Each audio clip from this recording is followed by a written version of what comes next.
Well, hello everybody. Welcome to another live stream on the History podcast. And today I'm joined by Professor John Kloppenborg. And today we're going to be discussing the Q-Mark overlap, reconstructing the lost gospel, how do scholars go about reconstructing the Q source, and what are the significance between the Q overlaps with Mark. And this is largely based upon, at least the questions I'll be asking is largely based upon this book here, Excavating Q, the history and setting of the Sayings Gospel. And I'll have a link to purchase the book in the Amazon affiliate link in the description below and also in the pinned comment. So it's good to have you back on the show, John. Hope all is well. Thanks for having me. It's always a pleasure. Yeah, I think it's always good to have you here. Yeah, so let's start off with a brief recap on what exactly is the Q source for new viewers coming in that haven't seen our previous shows and don't even know what the document is. Okay, I think I can explain the notion of Q pretty quickly. So it's been known for a very long time that the first three Gospels, Matthew, Mark, and Luke, have a literary relationship one to the other. That is, one has copied the other, or one has two of them have copied an unknown source, and so there's some kind of literary relationship. And what has largely been worked out is that Mark seems to be the earlier of the three, and that both Matthew and Luke have used Mark as a source. And all you have to do is to put Matthew and Mark together in parallel columns, or Mark and Luke in parallel columns, and you'll see quickly that they share a lot of material, often in exactly the same order, and many times with exactly the same words, or almost the same words. So that suggests there's some kind of literary relationship. As I said, it seems now quite clear that Mark is the earlier of the three, and that both Matthew and Luke have used Mark. And furthermore, and this is somewhat more contested, that Matthew and Luke have used Mark independently of one another. That is, that Luke did not see how Matthew has used Mark, and vice versa. Matthew did not see how Luke had used Mark. And that is, it's as if you have two independent copyists of a common document, and there's no reason to think that the two copyists have collaborated with one another in any way. Now, that's going to account for most of the Markan material that they share, but it turns out that Matthew and Luke both have material that they didn't get from Mark because Mark doesn't have it. This would be a number of parables, the Sermon on the Mount or Sermon on the Plain, woes against the Pharisees, some of the apocalyptic teachings in Luke 17 and Matthew 24, and a few other sayings. So they haven't got it from Mark, but they agree pretty closely with one another in the way in which they reproduce this material. So that if Matthew and Luke are not using Mark independently of one another, they must also be using some other. They're using some other source that we call Q, independently of one another, and that source we call, because we don't know its actual name, we call it Q, which comes from the German word Quelle, which simply means source. So the Q Quelle is the source. And it's also interesting to observe that Matthew and Luke intertwine Q and Mark differently. That is, apart from the very first chapter or first half chapter of Mark, where Matthew and Luke seem to stick some of the Q material relating to John the Baptist at the same point. After that, they disagree, or that is, they don't fuse Q with Mark in the same way. And so the illustration that I use for undergraduates is, if you imagine that you've got two sources about Socrates. You've got a narrative source that tells about Socrates' life, and you've got a number of sayings or speeches that Socrates gave, and you give these two sources to a number of students, who are not going to collaborate with one another, you're likely to get any number of different combinations of those two sources. One student is going to think that the first Socratic speech belongs here, and another is going to say, no, it belongs there. And that's, in fact, what you see with Matthew and Luke. They agree in their use of the Markan material, but they disagree in the sequence in which they connect this other material, the other material that we call Q. So Q is largely sayings material. There's a few narratives in it. The healing of the centurion's slave. The temptation story is a narrative that's in Q. And Matthew and Luke have both used these materials in their own distinctive ways as they create their gospel.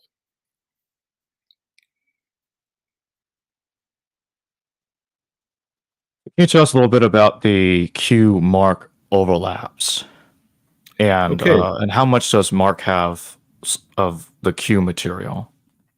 Well, there's a certain number of passages that both Mark and Q, as we construct it, have. So they both have, both Mark and Q have material about John the Baptist. Mark calls him John the Baptizer, making a prediction about the coming one. That is, Q calls this person the coming one, the one who is to come. Mark calls him the stronger one. But both of the all of the evangelists ultimately identify this with Jesus. Now, the Q version of that prediction is longer and more detailed than the Markan one. That is, Q says, has John say, the one who is to come, whose sandals I'm not worthy to carry, he will baptize you with water, and Q adds, and with fire. And then Q continues, the winnowing fork is in his hand, and he will clean the threshing floor and put the wheat into his granary, and the chaff he will burn with unquenchable fire. That last little bit is not in Mark. So the overlap is they both agree that John comes and predicts a figure who is about to come, a stronger one or a coming one. But the Q version is more detailed in terms of what Q says. Similarly, both Q and Mark have a temptation story. Mark's temptation story is only 2 verses long. It's just that Jesus is cast out into the wilderness where he's tested for 40 days, and then the angels minister to him, and it's over in 2 verses. Q has a much longer, much more detailed temptation story. That's the one where there are 3 challenges from the devil, and Jesus resists each of those challenges, and then the devil departs. So the Q version is, let's say, 13 verses long. Mark's is 2 verses long. So they're telling evidently the same kind of story, but Q tells it in a lot more detail. Likewise, the parable of the mustard seed, Mark has that in chapter 4. Q has it, shows up in Luke chapter 13, 31 to 33, and Matthew in chapter 13 as well. But interestingly, whereas Mark just has a parable of a mustard seed, which a person plants and it grows, Q adds a second parable, the parable of the leaven. The leaven, the yeast that a woman hides in a large bunch of flour, and it produces large loaves and so forth. And so there's several other Mark Q overlaps, and pretty typically the Markan version is quite short, as the prediction of John the Baptist's prediction, or the temptation story, or the mustard seed. Q has a longer version. In the case of the parable of the mustard seed, it's doubled it and we have a second parable about the yeast, or about the leaven. They both, Mark and Q, have a little story where Jesus is challenged to produce a sign to legitimize himself. And in Mark, the answer is Jesus is asked to do this, and he just says no. No sign is given. The Q version is more complicated. It has Jesus say, "No sign will be given except the sign of Jonah," and then it adds two little stories. The Queen of the South will stand up in the judgment and condemn the people of this generation because she came from the ends of the world to hear the wisdom of Solomon. And there's something greater than Solomon here. The men of Nineveh will stand up in the judgment, and they will condemn the people of this generation, for they repented at the preaching of Jonah. And I tell you, there's something greater than Jonah here. So another instance where Q's version certainly has something to do with the Markan story, but it's much longer and it's much more detailed. And so it is with a few other places where you've got these Mark and Q overlaps.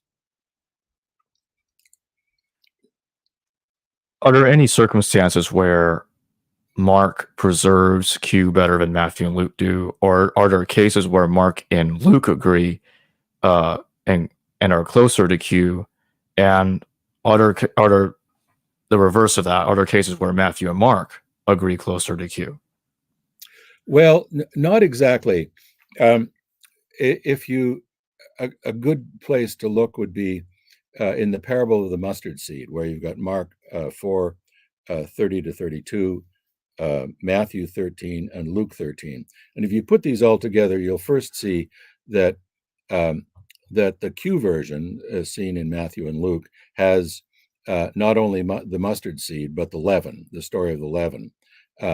And Matthew and Luke agree pretty strongly on that, which means that you're actually seeing something like Q's wording. But when you look at the previous parable, the parable of the mustard seed, you can see, I think, that Matthew, who knows both the Markan story and he knows the Q story, he sometimes chooses Mark's wording over Q's wording. And whereas it looks like Luke, faced with a choice between Mark and Q, simply takes Q. So there's very little influence of Q's wording on even when he's reproducing Mark. There's very little influence of that. Or the way one could put it is that in Matthew, Mark's wording of the parable of the mustard seed runs interference with the Q version, and Matthew takes some of Mark's phraseology when he tells this story. One place where Matthew actually stays with Q's reading is that in the Markan story, Mark says that this mustard seed, which is the smallest of all seeds, is planted, and it grows into a large herb or a large bush or a large branch. Both Matthew and Luke, that is following Q, says it grows into a tree, and all of the birds of heaven nest in it. So at that point, it seems like both Matthew and Luke, like Q's somewhat more exaggerated notion, a mustard seed actually doesn't grow into a tree. It grows into a very large shrub, but it isn't a tree. But both Matthew and Luke seem to have liked that part of Q's version, whereas earlier on in that story, in Matthew's reproduction of the story, he has taken he's chosen some of Mark's phraseology, who makes the point that this is the smallest of all the seeds. So he's got that. He's taken that from Mark, but he takes the tree from Q.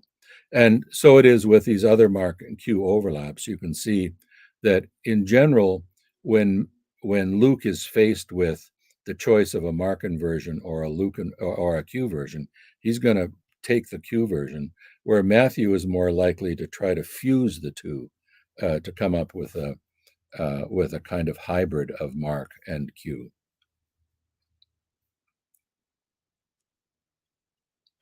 When situations like that occur, does it in any sense complicate reconstructing the Q source when looking at the differences between Matthew and Luke? Yeah, it certainly does, because if you've got Luke sort of going his own way in the telling of a story, it's let me give you an example. This isn't really a Mark Q overlap, but it's a place where Matthew and Luke disagree in the way in which they tell a story. So both of them have the parable of the lost sheep. A man has 100 sheep, and one of them goes astray. And in Matthew's telling of the story, he says, and he goes out, and if he should find it, then he comes back and rejoices.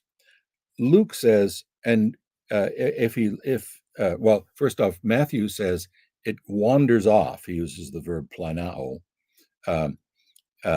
and then the shepherd goes out, and if he finds it, he comes back and he rejoices more over the one that he found than the 99 that didn't wander off.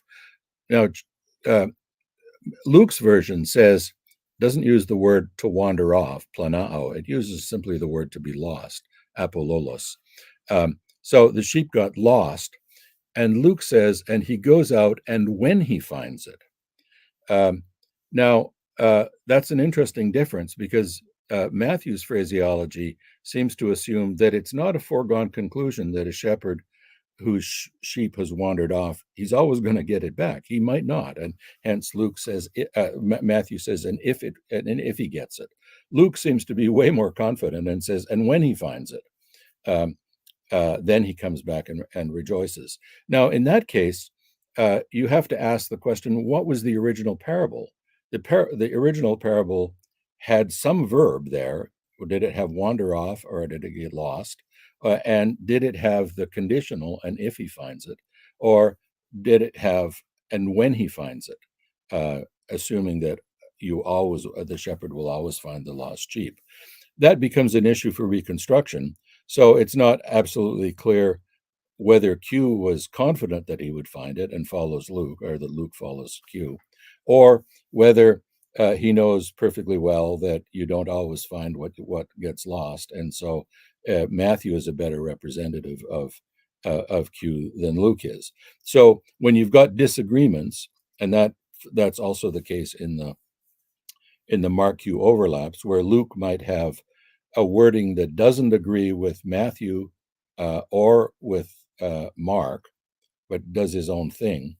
Now, is that because he's reproducing Q, or is that because he's changing Q?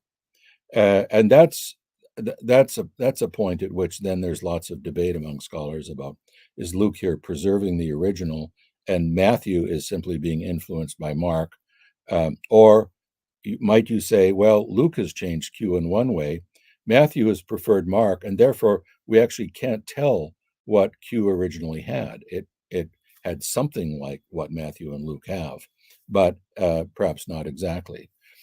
So there's always going to be when there's disagreements, there's going to be debate about who of the two is reproducing Q, and has Mark's wording interfered with the way in which one or the other has reproduced Q.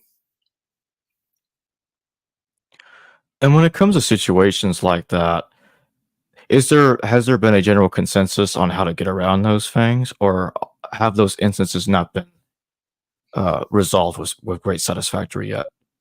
Well, there's a general consensus about how to approach the problem, which doesn't necessarily mean that we have conclusions in the end. But one of the ways to approach a problem where you've got Matthew using one phrase and Luke using another phrase is that you start looking through Matthew, and you try to determine whether this is a phrase that Matthew typically uses, and when he's faced with, say, Markan formulations, he'll introduce this particular phrase.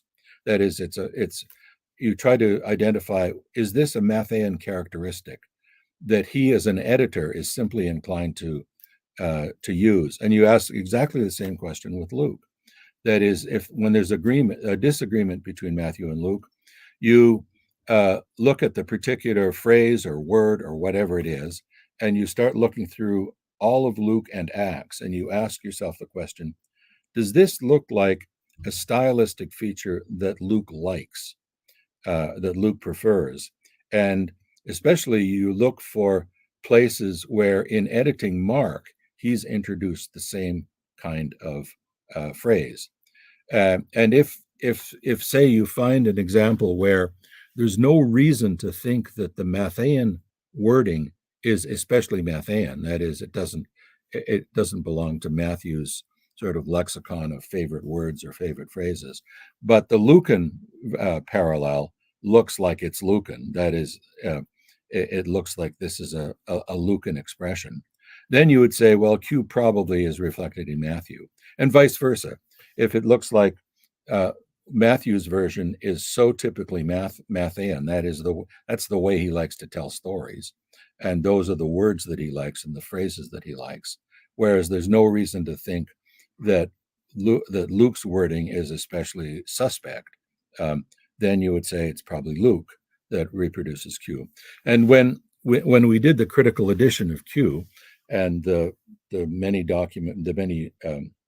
databases that support that, in each case, when we come to a disagreement, we would look to see whether there's any reason to think that Matthew's formulation is a favorite editorial formulation of Matthew, or whether Luke's formulation is a favorite editorial tendency of Luke. And so I can mention a couple of devices that are Lucan. In the composition of good Greek, there's a tendency to create long sentences where there's a single finite verb and multiple subordinate clauses that use participles or articular infinitives or some other device.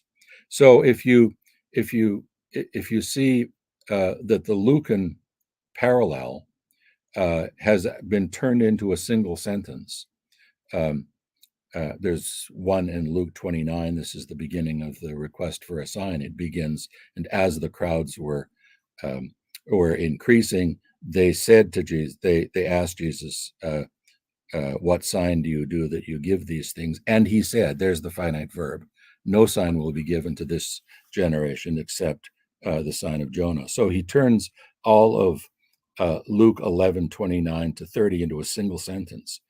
Matthew doesn't do that. In Matthew, there's multiple independent sentences there. But because this turning a complicated story into a single grammatical period, because that looks like it's a Lucan tendency, we would probably conclude that Luke has taken a Q saying or Q story and done what he does elsewhere too. For Luke, his story of the baptism of Jesus is a single sentence with a single finite verb. Whereas both in Mark and in Matthew, the baptism of Jesus has multiple sentences in it, or multiple finite verbs. So in this case, you'd say, well, the Lucan version looks like Luke has worked over that saying, that story, and turned it into a single grammatical period, where Matthew has not. So all other things being equal, Matthew probably represents Q better at that point than Luke does. We have a super chat question from iFishNet. Hi, thank you for your super chat. Is the thought Mark was first, then Q, was which lost, then Matthew, then Luke? Really, really a good question. I think what we can say is that both Mark and Q are prior to Matthew and Luke, because Matthew and Luke have used them. But the question that you ask is a very, very good question, and a very difficult question to answer. That is, was Mark penned first and then Q sometime later, or was Q penned first and Mark sometime later? And that also raises an interesting question. Could Mark have known Q, or could Q have known Mark? Now, to take those last possibilities, if, for example, Mark was dependent upon Q, or that Mark at least knew Q, you would expect to see some of the elements that we identify as characteristically Q elements also showing up in Mark. And I mentioned one of the characteristics of Q sayings is that they tend to be quite a lot longer than Markan sayings when you compare them. So the introduction of John the Baptist, for Mark, it's just John appears and and in the course of his preaching, he says, a stronger one is coming, whose sandals I'm not worthy to carry, and he will baptize you with water, but I baptize you with the Holy Spirit. Now, Q is the one that adds Holy Spirit and fire, and then continues on. The threshing fork is in his hand, and so forth. Now, one would think that if Mark knew Q, why doesn't he pick up the fire as well as the Holy Spirit? And why isn't there any indication that he's seen this image of Jesus or the coming one with a threshing fork in his hand and gathering the wheat into his granary and burning the chaff? Because Mark later in chapter 13 knows that the Son of Man will come on the clouds and he'll gather the elect. So it's not that Matthew is programmatically against the notion that the coming one is going to do some eschatological gathering, but he just doesn't have that in his version. Now, and as you go through the rest of the Mark Q overlaps, you need to ask the same question consistently. Is there evidence that Mark has seen Q's version? And I think it's fair to say that it's at least difficult to make that argument, because then you have to explain why Mark will have deleted so much of the sayings material that is found in Q. Now, you can argue the other way around, that Mark is the first, and that Q has seen Mark, and Q then has expanded it. So, for example, the author of Q knows that there's a temptation story. Jesus is driven out by the Spirit into the wilderness, and he's tempted for 40 days, and the angels minister to him. And the author of Q says, well, that's a great story, but let's add a few things. Let's add this 3 challenges of the devil to produce bread and to make sure that you're safe, throw yourself off a cliff, and you'll get all the kingdoms of the world if you worship me. So it's at least conceptually a little bit easier to imagine that Q could be an expansion of Mark. But that then runs you into a problem too, because there's other material in Mark that presumably would be entirely congenial to Q that Q doesn't have. So in both of these scenarios, you have to line the two up side by side and ask, is it more reasonable to think that Q has used Mark, but has then omitted all sorts of material that's in Mark, and then you have to come up with an explanation of why he would have done that. And the other way around, if Mark knows Q, well, why hasn't he taken these more expanded versions of Q sayings when he talks about the temptation of Jesus, or the baptism, or John's preaching of John the Baptist, or the parable of the mustard seed and the parable of the leaven? Mark has only the parable of the leaven. If he's seen Q, why doesn't he take over the mustard seed too? Makes a similar point. So those are the kinds of questions that you have to ask yourself when you're faced with this Mark Q overlap. And it's the difficulty in coming up with a plausible explanation of why either Mark would have behaved the way he must have behaved if he knew Q, or the way Q behaved if he knew Mark. And the difficulty in coming up with plausible ways of explaining the presence and absence of material from the other source, that has inclined at least a good number of people who work on Q to say they're probably independent sources. That is, that neither has seen the other, and they're both clearly in touch with the Jesus tradition, but they've developed it in their own particular ways. Q attending a lot more to sayings, sayings material, and including in its version of Jesus' ministry a lot more attention to sayings. Mark is rather more laconic in the materials that he shares with the Q tradition, but he's much more developed the narrative aspect with a bunch of miracle stories and also this motif of the blindness of the disciples or the misunderstanding of the disciples, which you don't find at all in Q. So at least, I mean, at present, my inclination is to think that Mark and Q are independent of one another, and then that makes it very difficult to date. If we knew that Q knew Mark, then Q has to be later than Mark, and if we knew that Mark knew Q, then Mark has to be later than Q. If they're completely independent of one another, then it's much harder to say, well, is Q the earlier of the two or Mark is the earlier of the Q? Very difficult to say because you got no purchase on how to decide that question.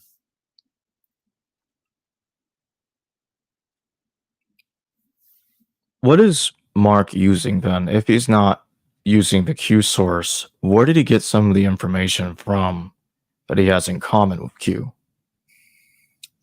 Well, I think the easiest and the kind of vaguest answer, and because that's all we can give at this time, is that he's dependent on transmitters of the Jesus tradition, not a single source, but probably multiple sources. He's there have been attempts to isolate a miracle source sitting behind Mark that he has used. I'm not so sure about that, but there are certainly good scholars who think there's a miracle source. It's a little bit easier to say that he's got a parable source, which shows up principally in chapter 4, where you get a string of parables stuck together, and he's got various other kinds of material. Does this come to him in the form of oral stories? Does it come to him in the form of small written collections of materials? That's much harder to sort out. And similarly, if you ask the same kind of questions about Q, is Q composite? That is, does Q consist of 2 or 3 different sub collections of materials that have been put together, and the material in some of them overlaps with Markan material. It's not that they're dependent on Mark, but after all, if they're both talking about Jesus, and there are certain features of Jesus' activity which seem to be almost mandatory if you're going to talk about Jesus. Jesus has some kind of relationship with John the Baptist. That's in both Mark and it's in Q, and it's in the Gospel of John too.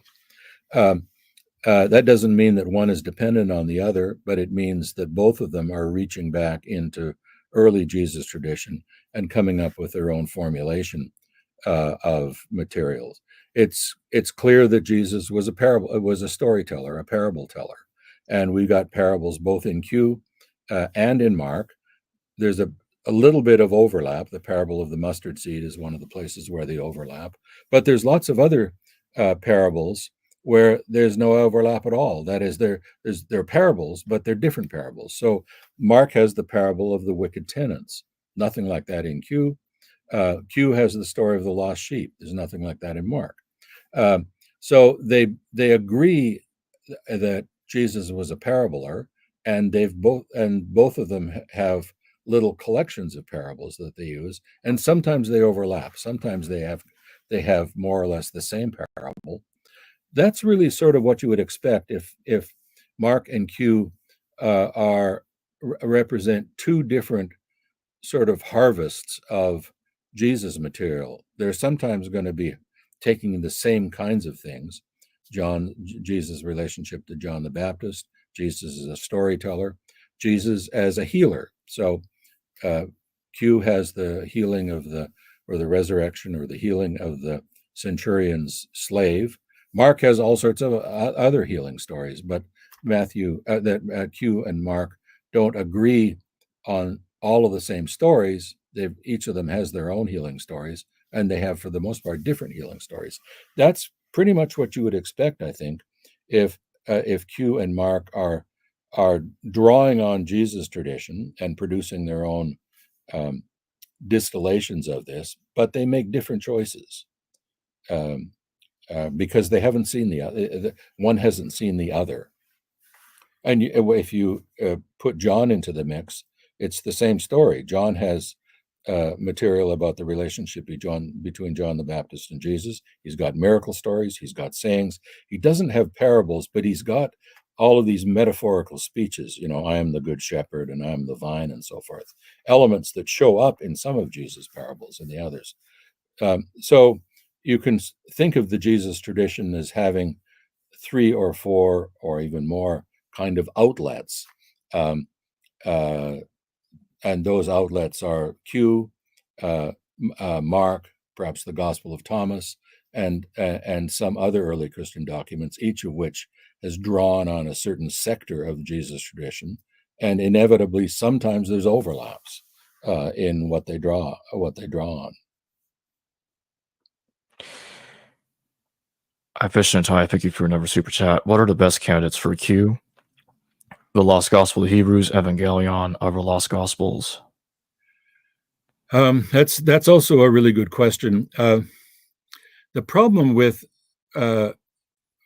these other fragmentary gospels, the Gospel of the Hebrews, the Gospel of the Ebionites, the Gospel of the Nazarenes, and a couple of others, is that we know them only from a handful of citations in much later authors like Epiphanius and Jerome. And so they don't give you an attempt to kind of give you a whole picture of what each of these gospels look like. They've just got snippets of sayings that they say. So it's much harder to reconstruct what gospels, what each of those gospels looked like. But an analysis of, say, the Gospel of the Ebionites, which Epiphanius quotes, indicates that almost all of what's in the Gospel of the Ebionites is directly dependent on both Matthew and Luke. That is, our copies of Matthew and Luke. So it doesn't represent Q, or it represents Q only insofar as Q has already been edited by Matthew and Luke. The Gospel of the Egyptians is a different thing. That really heads out in a rather different direction, and there's very little overlap between what we think is in Q and what is quoted as being in the Gospel of the Egyptians. That's heading off more in the direction of early Gnosticism. You mentioned the Evangelion. This is the gospel that Marcion used. And that is a really, really, really interesting problem, which hasn't been worked through very well yet. I was just at a conference with Marcus Vincent. He thinks that the Evangelion, at least up to a couple of years ago, he thinks that the Evangelion was the source of Matthew, Mark, and Luke. He now thinks that Mark and Q have sort of stand behind the Evangelion, which Marcion used, but thinks that Luke has used the Evangelion and edited it. And that's, I think, a more plausible scenario. But that means that the Evangelion of Marcion is already secondary to Q, so it doesn't give us as good a picture of Q as the International Q Project's reconstruction of Q from the material in Matthew and Luke. But I think in the next decade or so, there's going to be a lot more work done on Marcion's Evangelion and its relationship to, especially to Luke, but its relationship to earlier documents like Mark and Q. That still has to be worked out. So if someone is planning to do a PhD, that's a topic that they ought to think about. So do you think that the Marcion's Evangelion is an earlier form of Luke? Yeah, I think that. The traditional view was that the Evangelion was Marcion's corruption of Luke. Um, that he had taken Luke and he had eliminated from it a lot of things, basically anything having to do, all the Hebrew Bible quotations disappear, and a number of other features of Luke have been taken out of the Evangelion.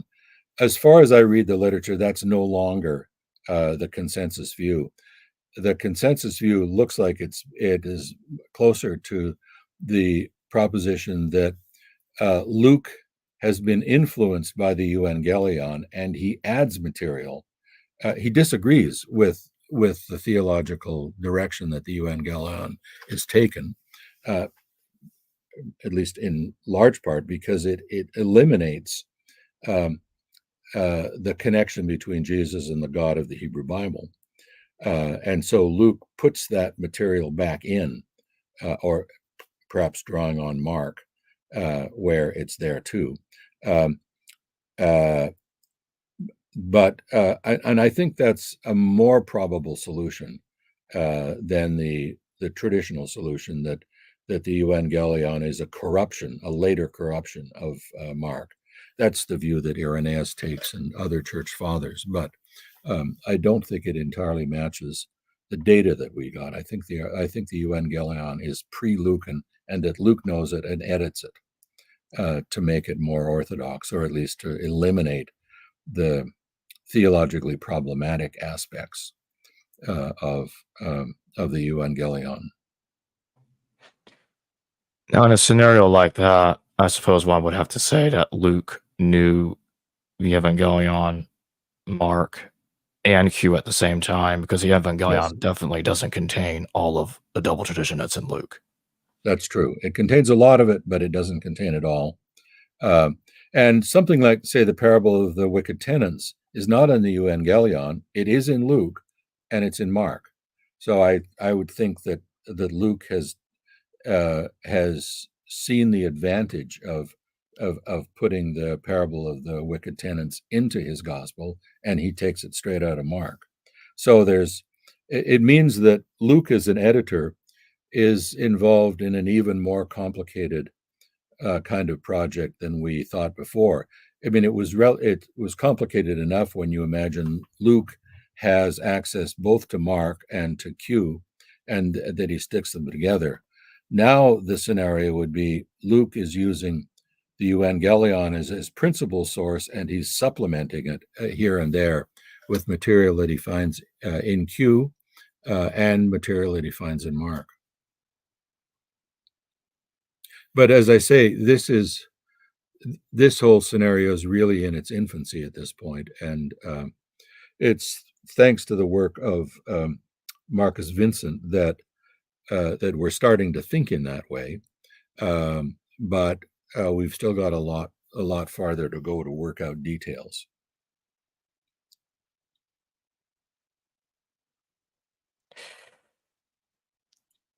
So when would you date the Evangelion in this scenario, now that it's earlier than Luke?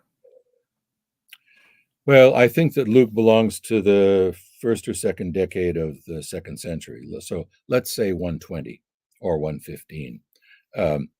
It means that the Evangelion is sometime earlier there, probably around the end of the century, end of the first century. And it probably combines Mark and Q already. Or at least Jason Badun, who's also worked on this issue, thinks that it's already a combination of earlier sources that have been edited down. But the problem in dating New Testament documents is that the best way to date them is to see if there's a reference, if the author knows about the destruction of the temple. Now, it's not absolutely clear that Mark knows about it, but I think he does. It's absolutely clear that Matthew knows about it, and it's absolutely clear that Luke, in Luke 22, that Luke knows about the destruction of the temple. So that gets you to the year 70. It's all after the year 70. to date any document in the 70s or 80s or 90s or around 100, that becomes more difficult because you still have to look for a datable event that the author knows. And that's a difficult matter to that's a difficult thing to know, because there's no obvious datable events that these authors know where you can say, the Gospel of Matthew has to be written after the year 96 or something like that. There's no peg where you can hang your hat. There is Steve Mason has made really I think a compelling argument that Luke does know, that is, our Luke does know Josephus, and he knows the Antiquities. The Antiquities are not published until 94, 95, 93, 94, which means that Luke has to be after 93, 94.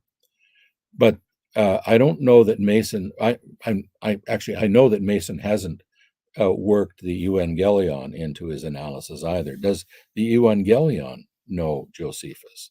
Because if it did, then you could say, well, we've got a terminus for that. It's after 93, 94. But I'm not aware that he's ever, taken his argument a step further to think about Luke's possible sources. But somebody's going to query that problem and say either there's no evidence of Josephine influence on the Evangelion, or there is an influence, and either way you'll get some kind of indication of when the Evangelion was composed.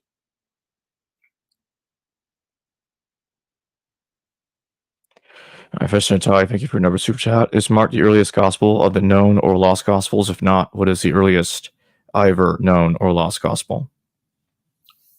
Well, Mark is the earliest gospel that we have. Now, if you think of Q as a gospel, then it is, and there's some reason to think that we don't know what Q was actually called, but keep on saying Luke. Q actually uses the verb euangelizomai to speak the good news in relationship to what Jesus does. And so if we conclude for the sake of argument that Q is not a narrative gospel, but a sayings gospel, it is conceivably the earliest of the gospel, if it's slightly earlier than Mark, or it's at least one of the two earliest gospels. Now, what was the second part of the question? Lost gospels. Well, that's a kind of unanswerable question, because there may be lost gospels, but because they're lost, we can't look at them, and we can't examine them, we can't probe them, and we can't ask, are these really earlier than Matthew, than Q or Mark or anything else? When the Gospel of Thomas was found, some scholars thought that it was composed as early as the 40s. I think that's really impossibly early for the Gospel of Thomas. But in theory, at least, the Gospel of Thomas might well belong sometime in the first century. I don't think before the fall of Jerusalem. But as I say, with other things that are called lost gospels, if they're lost to the extent that we don't have any indication of what was in them, then it's a kind of moot question. We can't answer whether those are early or late, because you have to have something to analyze before you conclude that this gospel is early or late or whatever. And as I say, typically you're looking for references to datable events. So if there's no reference to the destruction of the temple by Titus, then you don't really know when it is dated. It could be dated before, could be dated after. You just don't know. If there is a clear reference to the destruction of the temple, then that's already set a kind of threshold. It has to be after 70. But as I say, with so-called lost gospels, for the most part, we know so little about them that there's not enough to date. there's not enough left to date. So it's a good question, but it's probably a question that no one can answer. Does the Evangelion remind you of the idea that Q was written in stages, like perhaps the Evangelion is reminiscent of the Q Luke idea? It could. I mean, it could very well be. The the problem that we're faced with the Evangelion is that it doesn't exist in a single manuscript or even a single set of manuscripts. It itself is reconstructed from quotations by Tertullian and pseudo Adamantius. So they quote bits and pieces of the Evangelion. So reconstructing it is a matter. Dieter Roth has gone through this with very great detail. So he's gone through these later documents that quote individual sayings, and sometimes they quote the same saying, and then you have to decide, is it Tertullian that's quoting it accurately, or Epiphanius, or is it pseudo Adamantius who's quoting it more faithfully? And then you slowly put together what the Evangelion perhaps looked like. But you're putting it together on the basis of quotation of single sentences, and then trying to arrange these into a kind of credible order. So then to further ask the question, how is this composed, is probably asking a question that you can't answer, unless there are compositional markers in what you reconstruct. You're probably not able to actually sort out how Marcion or whoever produced this, how they actually came to create the Evangelion themselves. And in my final question, are there indications that Matthew and Luke, when using Mark, that they perhaps use a different copy or different variant of Mark that also may be involved in the variants of the Mark Q overlaps when Matthew and Luke use different copies of Mark? Yeah, that's a great question. And I think the best way to think about this is, when we present the synoptic problem and the so-called two-document hypothesis, Mark first, Matthew and Luke using Mark, and Matthew and Luke using Q, we draw these sort of single lines, and the chart looks beautiful. But I think no one in their right mind thinks that Matthew and Luke used the same copy of Mark. At best, they each used two different copies of Mark, which might not have been identical with the Mark that Mark produced. Matthew is writing probably somewhere in Syria. Luke is writing, let's say, somewhere in the Aegean Sea basin, or Adriatic, maybe in Rome, maybe in Ephesus. So it's exceedingly unlikely that they're using the same copy of Mark. And if we look at text criticism, that is, if we look at the science of examining early Christian documents, it's clear that it's very hard to find two copies of any early Christian document that are the same, that are the identical. They didn't have Xerox machines. They had human copyists, and human copyists both make mistakes, and they make corrections, and they add and they subtract. Not maliciously, but they do it simply automatically. So I think we have to imagine that Matthew's Mark and Luke's Mark were different. And that may account for some of the differences that we actually see in the way in which they may be both faithfully producing the Mark that they have, but the problem is that the Mark that each of them has is not identical with the Mark that the other one has. So what that means is that there's always going to be a certain kind of fuzziness in our decisions about what Matthew did editorially and what Luke did editorially, because we're not always sure that the differences between Matthew and Luke can be traceable to Matthew's own decisions or Luke's own decisions. They may be traceable to the fact that Mark's gospel came in a couple of different forms. So one of the notorious problems that comes up is that there is a whole chunk of material that extends from Mark 6:45 to Mark 8:22 that Luke doesn't have any of that. It's called the Great Omission, and you can't find any echo of that material in the Gospel of Luke. Well, one possible way of explaining that is that Luke had a defective copy of Mark that was missing a page or two. That is, missing all the material from 8:45 to 6:45 to 8:22. So he doesn't have that material because it wasn't in his copy of Mark.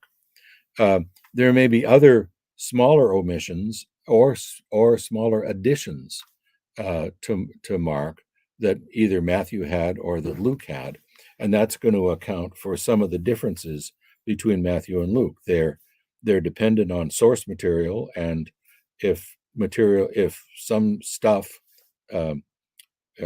this material in 6:45 to 8:22 is the second multiplication of the loaves, that's where it occurs. Well, Luke only has one multiplication of the loaves. Mark has two, Matthew has two, Luke has only one. And that may be because a couple of pages of Mark's gospel is actually dropped out of Luke's copy.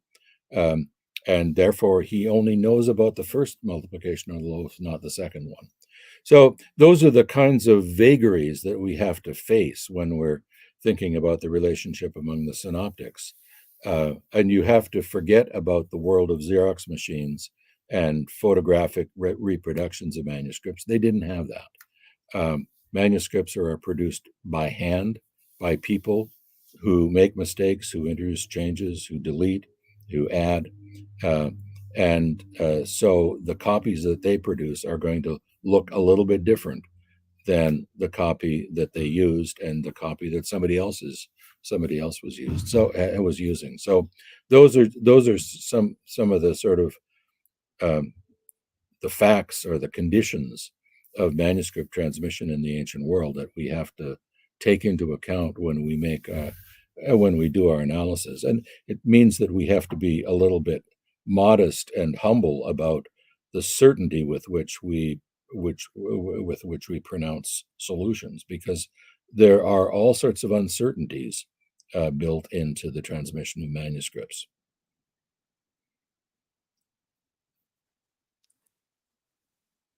We got one more super chat. We'll take this before we close. Hi, Fish and Ty, thank you for another super chat. In reference to temple destruction, could all the synoptics have been written pre-70 and the references to the temple destruction added post-70? Yeah, that's certainly possible. I don't think that's a view that's often supposed. And I think you would probably need to see in the composition, in the construction of Mark or Matthew or Luke, where the prediction comes, does this look like a place where there's a textual disturbance or an editorial comment, or is it rather smoothly part of the narrative? If it looks like there's been a kind of literary disruption, that would be the kind of phenomena that you would point to where you would be inclined to say, well, something has been added here, and then that might authorize that kind of view that maybe at least parts of the Gospels are written prior to 70, and when the destruction happens, then the destruction of the temple is kind of plugged in. At least as I read Mark 13 and Matthew 24, Luke 17 and 22, I don't see that there are those editorial signs that you would normally look for to conclude there's a disturbance here and something artificial has been plugged in. It doesn't look like that to me. But I'm willing to be persuaded if you come up with evidence that indicates that there is some kind of a disturbance, there's some kind of unusual transition. I should say also that early church writers were aware of, early church copyists were aware of exactly this kind of thing, where episodes would get plugged into a gospel that weren't part of it originally. The famous case is in John 7:53 to 8:1 or 8:3, the story of the woman caught in adultery.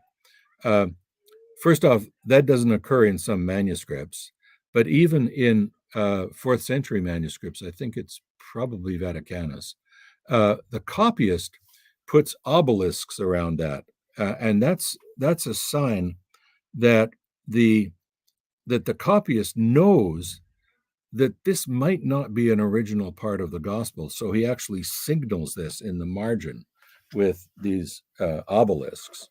Um, because he knows there are other manuscripts that don't have it, and so he's going to copy it from whatever manuscript he's using. But he knows there's a problem there, and now we look at that passage, and it's pretty obviously an insertion.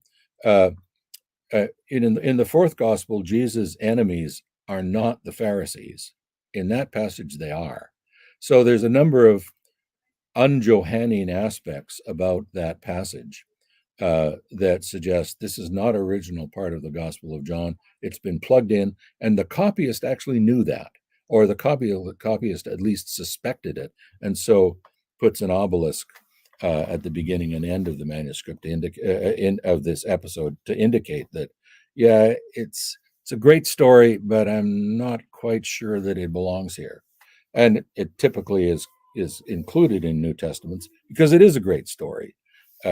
So even if Jesus didn't do it, he should have, as it were.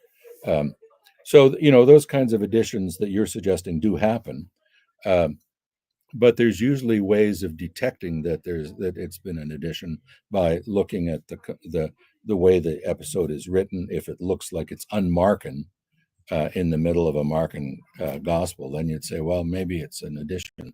I don't think it is an addition. It seems to me to belong to the fabric of Mark's gospel. And isn't a plug-in, but as I say, that's this is an interesting suggestion that certainly deserves to be thought about and examined more carefully. Pedro Albero managed to get in a super chat. Thank you, Pedro. In Luke's prologue, the pronoun used for Theophilus will later be used by the same author to refer to a high-rank Roman. Why is Rome sponsoring and receiving a canonical gospel? Yeah, Kratiste is the term that he uses, excellency, and so both. That's how Luke's gospel begins. That is, it's at least fictively written to somebody named Theophilus, and he's addressed as excellency.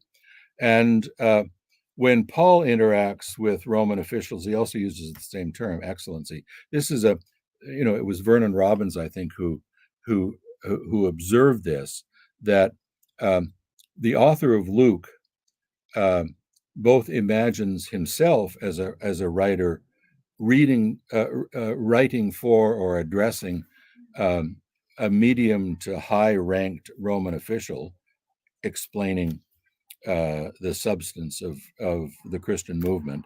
And when Paul speaks to these a similarly high-ranked person, he uses the same address. In other words, there's a coherence between the way in which Luke imagines his audience as a person, a high-ranking Roman, and the way in which Luke imagines Paul also addressing a high-ranking Roman, and uses that same term, excellency. I think what that tells you, among other things, is that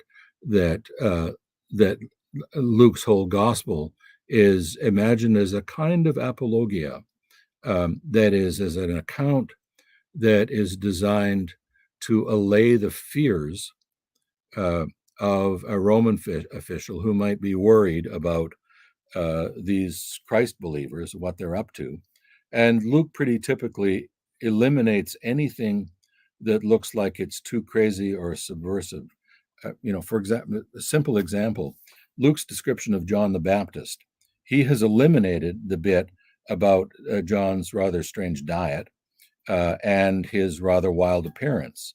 He just comes in the wilderness, or he receives a revelation in the wilderness, and then he goes into the populated area, which he calls the Perikoros tu Jordano, and he preaches to people. And what does he preach?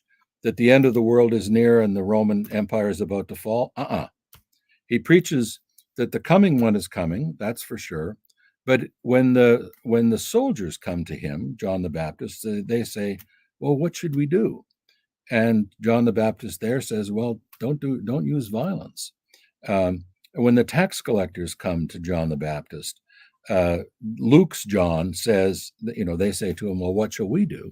And he says, well, don't take any more than's actually owing. I mean, this is not exactly revolutionary advice, is it? And if you're writing with a Roman official in mind, he's giving you a version of John the Baptist who is not the kind of subversive, crazy guy who's out in the wilderness, collecting revolutionaries. On the contrary, he's in the wilderness preaching, and he moves actually into populated areas in Luke, and he is preaching a gospel that is pretty conformist, at least to Roman values. He's not scary. Jesus might be Luke's Jesus might be slightly scary in other respects, but John the Baptist is not very scary for Luke. He's not as scary as he is in Mark. So that's consistent with Luke imagining that his addressee is a Roman official of some high rank. And as I say, when Luke's Paul speaks to similarly high-ranked people, he speaks with deference. He speaks as a reasonable person, and he's welcomed and respected by them.